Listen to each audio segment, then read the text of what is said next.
Eh, Oke, selanjutnya yang menarik dari sosok Niko Kamal ini saat ini adalah yang menjadi apa namanya menjadi menariknya sosok Niko Kamal adalah bertransformasi dari aktivis, pengacara terkenal, kemudian menjadi kalau saya sih sebut bahwa sudah terlibat di politik praktis ya kan menjadi jubir. Makanya tadi ternyata sebenarnya mungkin ada histori karena selama ini juga banyak mendampingi kepala daerah atau daerah yang tiba-tiba kemudian menjadi jubir karena memang ini lagi kontestasi pilkada tahun 2020. Itu gimana latar belakangnya tiba-tiba kemudian mau jadi jubir Jadi kandidat? ya jadi sebetulnya kalau hukum dan politik itu nggak bisa dipisahkan. Nah, Jadi sulit sekali kita. Apalagi hukum kalau dan politik nggak bisa dipisahkan. nggak bisa dipisahkan. Jadi apalagi saya yang kerjanya dari awal itu sudah mengkhususkan menangani perkara hukum kepemerintahan gitu.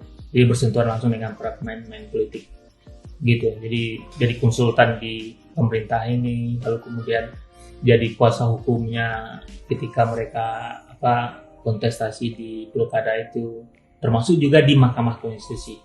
Oh, singkatan pilkada udah terlibat juga ya? Terlibat, mungkin. Tapi kan lebih ke profesional hukum sebagai.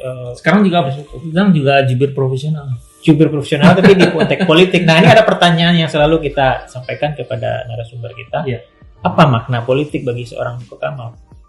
Politik itu bagi saya adalah sebuah cara untuk mendapatkan sesuatu. Iya, mendapatkan sesuatu untuk mencapai apa yang diinginkan, dicita-citakan. Jadi cara untuk mencapai itu. Dan menurut saya memang semua orang harus berpolitik lah ya. Semua orang harus berpolitik untuk mendapatkan sesuatu itu. Tergantung lagi. Sesuatu ini apa maksudnya? Jadi ya kan dalam kehidupan itu pasti ada nilai-nilai ideal yang mesti kita raih gitu ya. Jadi kalau misalnya seorang mau jadi gubernur, lalu kemudian kan dia ada visi dan misi, ada kemudian diturunkan dengan program gitu ya. Berarti kan dia ingin melakukan sesuatu. Nah, bagaimana cara dia melakukan sesuatu kalau dia enggak berpolitik untuk lakukan itu. Nah, sehingga ya kita harus mencari jalan itu.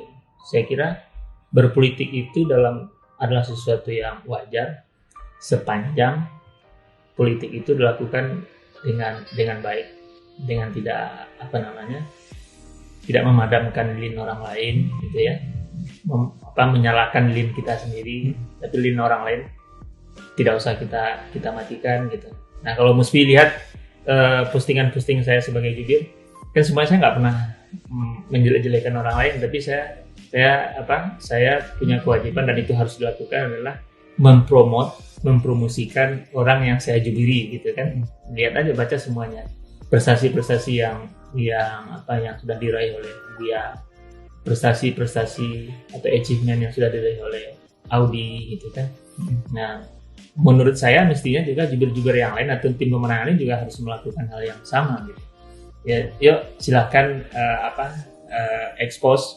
disclose semuanya apa yang Anda sudah lakukan, lalu kemudian nanti masyarakat lah yang akan menilai yang benar mana sih gitu kan. Tapi sekarang kalau saya lihat di media-media itu belum lagi imbang. Jubir Mahyildi Audi itu sudah mengekspos banyak sekali ya. Tapi yang lain belum lagi mengekspos secara maksimal, sehingga kemudian masyarakat kalau masyarakat menetapkan pilihan kepada Mahyildi Audi, ya nggak salah juga sebetulnya, karena nggak ada calon yang lain atau jubir yang lain mendisclose atau mengeksplor kelebihan dari chemistry apa sebenarnya yang terbangun antara Niko Kamal dengan pasangan ini kemudian mau menjadi jubir? Ya, saya lihat pertama Mahyildi itu dia orang yang mau mendengar itu. Mau mendengar. Bagi saya seorang pemimpin yang baik itu adalah pemimpin yang mau mendengar. Oleh karena itu Allah kasih telinga dua, kemudian mulutnya cuma satu gitu kan. Jadi artinya apa? Artinya kamu dengarlah sebanyak-banyaknya, lalu kemudian kamu bikin kebijakan dengan melalui mulut. Kebijakan apa yang harus diambil setelah kamu menerima input sebanyak-banyaknya dari orang yang akan terkena oleh kebijakan. Itu yang membuat chemistry itu. Iya, itu yang utama saya sudah beberapa tahun bergaul dengan Mahyildi. Dulu saya bantu di Mahkamah Konstitusi di jabatan pertama. lalu kemudian saya masuk juga di tim hukum pemerintah kota, lalu kemudian masuk bantu juga untuk mendirikan badan usaha milik daerah gitu kan.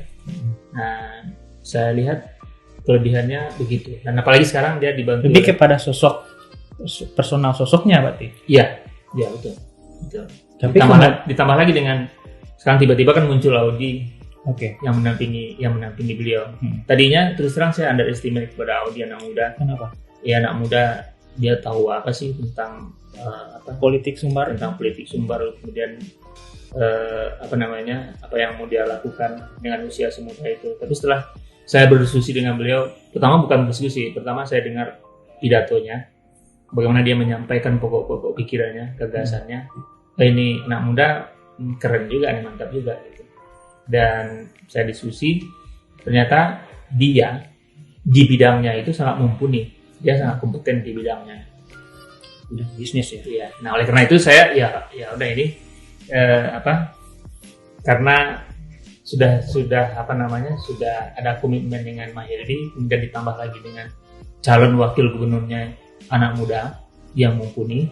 Ini klop nih, ini harus all out